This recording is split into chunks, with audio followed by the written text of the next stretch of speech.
Hey guys, to deal Acerhead of fix. Siri not working after the iOS 17 update. So when you guys update your iOS 17, software is due to latest version, and then your Siri is not necessarily working, or it's not responding to you. In this video tutorial, I'm gonna teach you guys how to fix this step by step. So please watch this video until the end to find out how. Alright guys. So what we need to do first is to launch the settings application, and I want you to scroll down until you see the Siri and search option. Now, you may have basically the listen for Siri not working, so you gotta basically have this turned on. You also need to have the options for Siri set to enable, so you could actually press side button for Siri. Allow Siri when locked, so that whenever you say these words, it is gonna basically start listening. And you could also use Siri through pressing the side button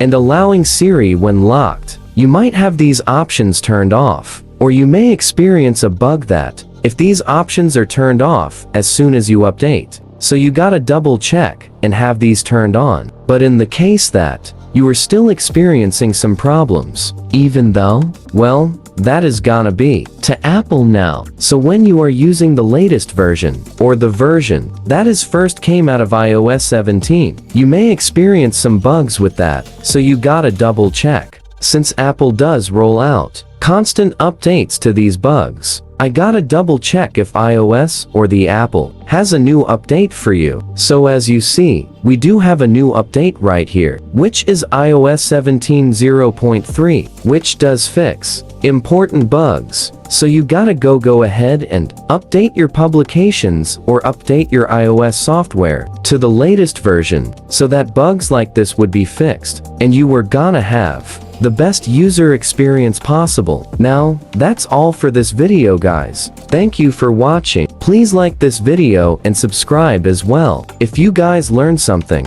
and I'll see you guys on the next one.